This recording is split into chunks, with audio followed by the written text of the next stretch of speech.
Hello students, welcome to my YouTube channel RV studies fair. तो आज की इस वीडियो में हम देखने वाले हैं ओम का नियम, जो कि बोर्ड एग्जाम में कई बार पूछा जाता है। तो देखते हैं, इसको इजी वे में समझने की कोशिश करते हैं। सन 1827 में जॉर्ज साइमन ओम ने कौन से सन में?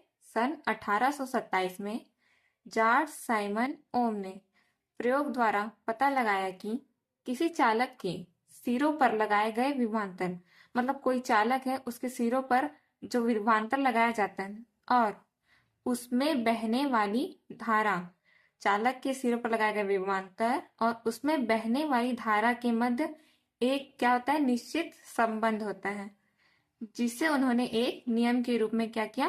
प्रतिपादित किया।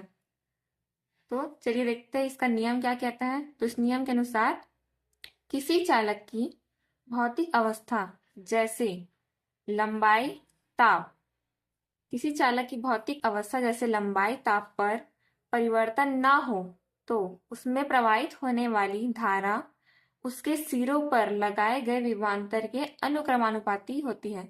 मतलब कोई चालक है, चालक की भौतिक अवस्था क्या है? लंबाई और ताप।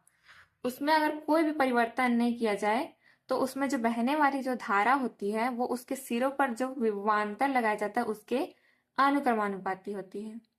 तो मान लेते हैं कि कोई चालक है।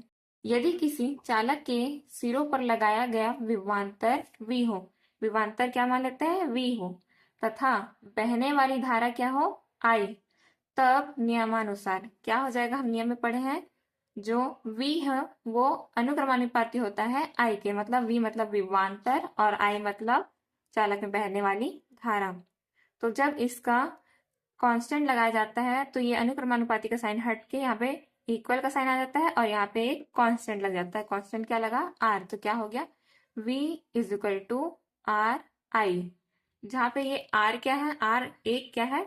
नियतांक है, जिसे चालक का प्रतिरोध कहते हैं। अब समीकरण एक, ये इसको समीकरण एक नाम दे देते हैं।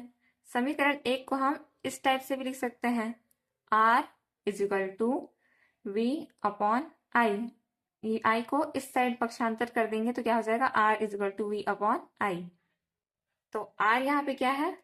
प्रतिरोध, V क्या है? विभवांतर और I क्या है? धारा। अब हम जानते हैं कि प्रतिरोध को हम किस में मापते हैं? ओम में। तो 1 ओम बराबर विभवांतर किस में मापा जाता है? वोल्ट में। तो क्या होगा? 1 वोल्ट अपॉन, और धारा को हम एम्पियर में नापते हैं तो 1 एम्पियर। तो क्या हो जाएगा? 1 ओम बराबर 1 वोल्ट बटे 1 एम्पियर। अब क्वेश्चन में ये भी आता है कि V और I के बीच ग्राफ बनाकर समझाइए। तो इसमें एक ग्राफ प्लॉट कर लेते हैं। एक्स एक्सिस में हम विभवांतर को रखेंगे और y एक्सिस में धारा को।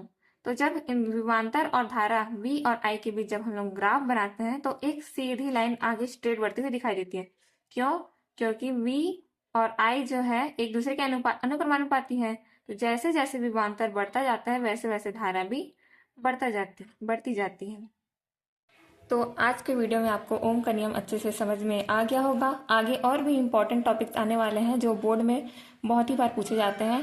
तो आगे की वीडियोस के लिए चैनल को सब्सक्राइब करना ना भूलें। Thanks for watching.